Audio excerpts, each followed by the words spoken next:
Obviously, I had to start off by giving a bit of love to a limited series that is acting as kind of a bridge between the two most recent Scarlet Witch series, both of which are written by Steve Orlando. Yes, we're going back to ones with Scarlet Witch. Gotta sell those books. Steve Orlando, though, is also the writer on this book. I have loved reading how he writes Wanda, and I have also especially loved reading how he writes Wanda and Pietro, especially together. They have such a hilarious and honestly heartwarming dynamic. Their bond is so strong and they just have been through so much, sometimes even at the hands of one another. Yeah, they're not always fighting together, let's remember. And definitely in regards to the complexity of their ever-evolving and changing history and family tree. Scarlet Witch and Quicksilver is a limited series that comes to us from Marvel, of course, with art by Lorenzo Tometa and colors by Frank William. Also shoutouts to one of my favorite letterers who is also on this series, Ariana Mayer.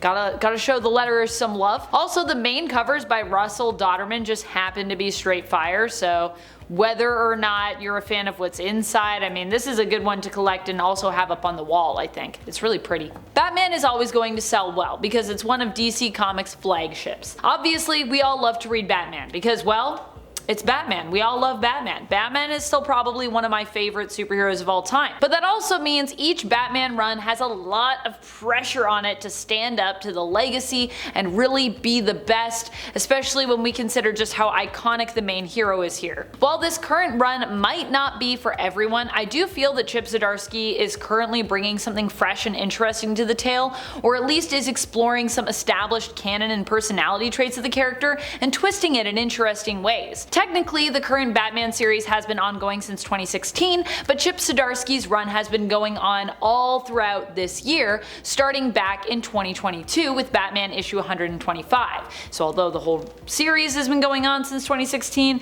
Zdarsky's only been on the series since 2022.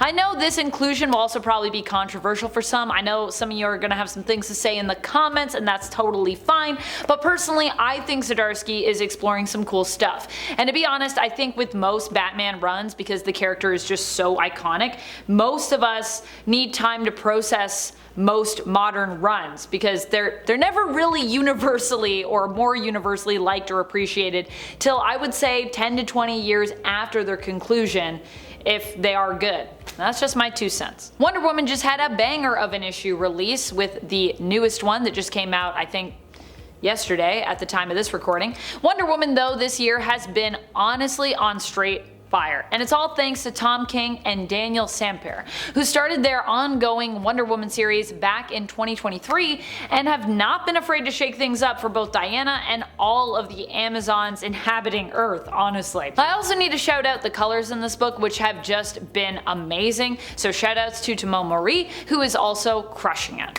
Doom is a one-shot, and honestly I considered not including it on this list because, well, kind of because of that reason. It's also not part of the main continuity, but at the end of the day, it's just such a good one-shot. It's so compelling. You see it on that shelf and you're like, I need that. I decided ultimately that it was worthy of my top 10 list at this point, and so here it is.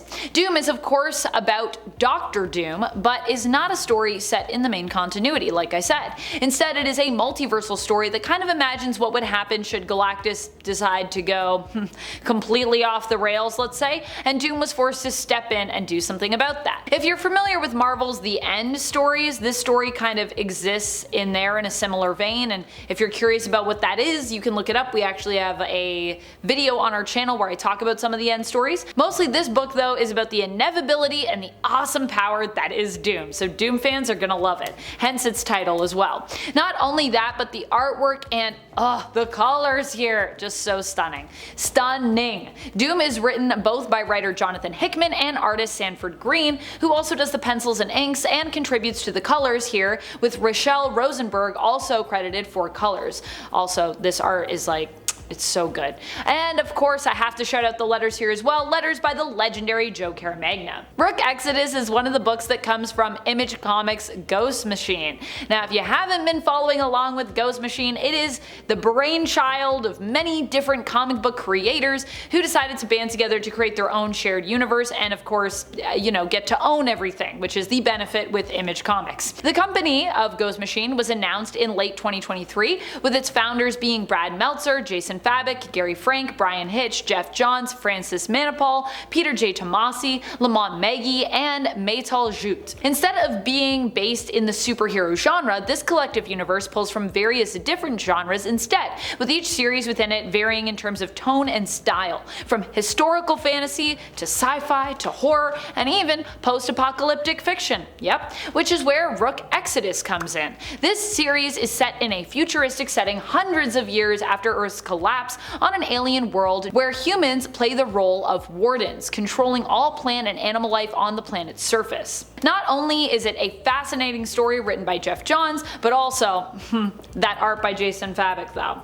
I love a Johns and Fabok collab honestly, so this one is pretty great, and everyone I know that's reading this is like, this is the best thing. Nightwing has been up there for me throughout the last few years. It's an ongoing series that started actually way back in 2016, with the current creative team of writer Tom Taylor and main artist Bruno Redondo having their run on the series start back in early 2021 with issue number 78. This run has been a strong one that has continued to delight me throughout this year and still holds one of my top places in terms of what I've been reading lately. This run has been a strong one that has continued to delight me throughout this year, and still holds one of my top places in terms of what I've been reading lately.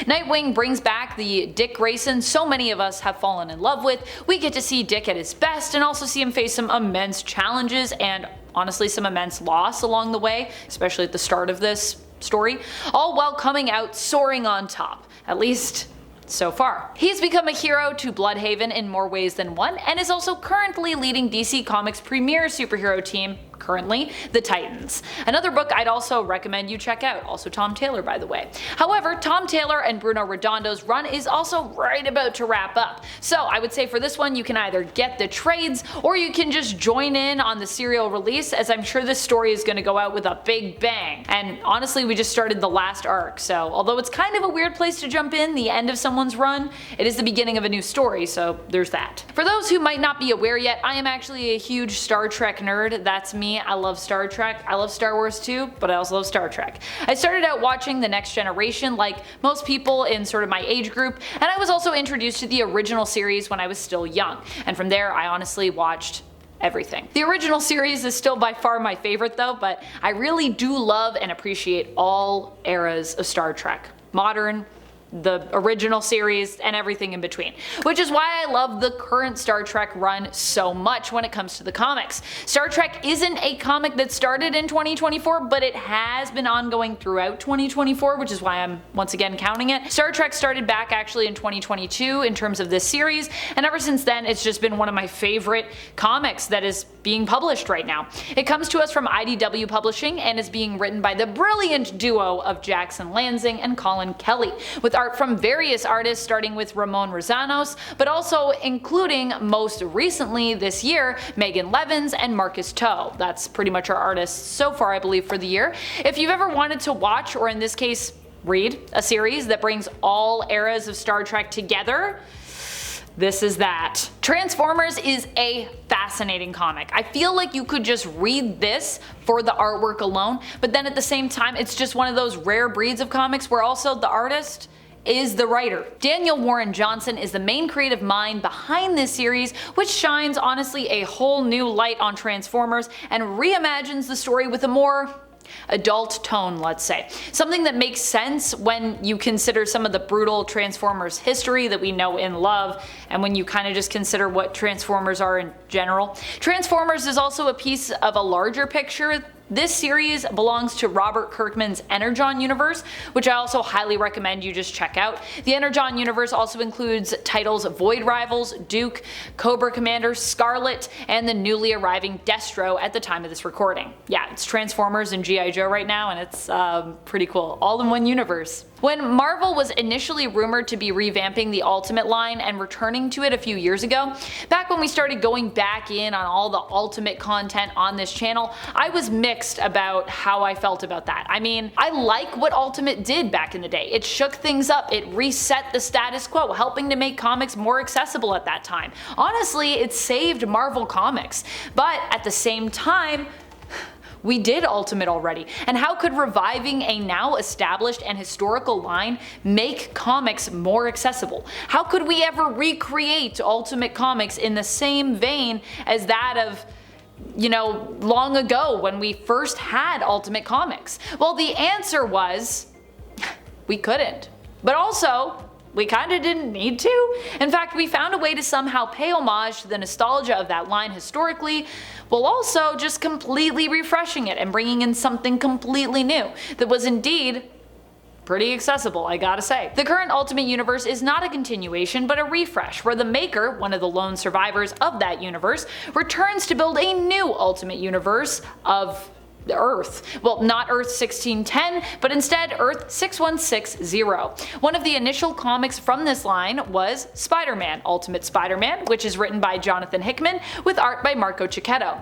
Ultimate Spider-Man is honestly giving Spider-Man fans everything we have been missing from ASM for years. It reimagines Peter's story kinda completely, as in this universe, the Maker orchestrated things so only those he selected got superpowers. However, with Earth 6160, Howard Stark, Iron Man, and Reed Richards, Doctor Doom, getting involved, Peter does inevitably end up getting powers, but much later in his life, greatly altering his story and his approach to heroics. Somewhat. Let's be real, X-Men is always going to sell, right? But I do think there is a reason that Ultimate X-Men is beating out some of the other mainline X-Men titles in terms of sales. It's just so different and so mysterious. And of course, it has the Peach Momoko touch. Now, if you are familiar with the Top 10 Nerd channel here and my work here, then you probably already know I'm a massive Peach Momoko fan. One time, Peach even shared one of our videos where I was talking about one of her books, and I'm not gonna lie, I may have slightly freaked out. I'll admit it, I'm a Momoko fangirl. I'm just gonna be honest with you. I have a bit of a bias here. But there are many reasons that I'm putting this book so high up on my list. Not only do I love Peach's art, but I also love what she often brings to Marvel Comics. She isn't afraid to make things dark, spooky, nostalgic, or just straight up different. Or even get weird. With Ultimate X-Men, what I really have been loving is that this is X-Men kind of reimagined from square one, but not in a way we've ever seen before, because this is set in the new Ultimate Universe, which was of the Maker's design, where mutants seem to be emerging in ways that are unexpected, and our heroes just seem to be finding one another in an entirely new landscape. I like the tone of the series and how I can never expect where it will take me next, but I also love that I can connect with it on an emotional level. As someone who was once a kid who felt the weight of the world on my shoulders, my problems may not have been as big as Hisako's, I'll grant you, but I definitely feel that I can connect with her character and so many others here on so many levels. That's about it. I'm your host Amanda McKnight, and until next time, you stay nerdy, YouTube.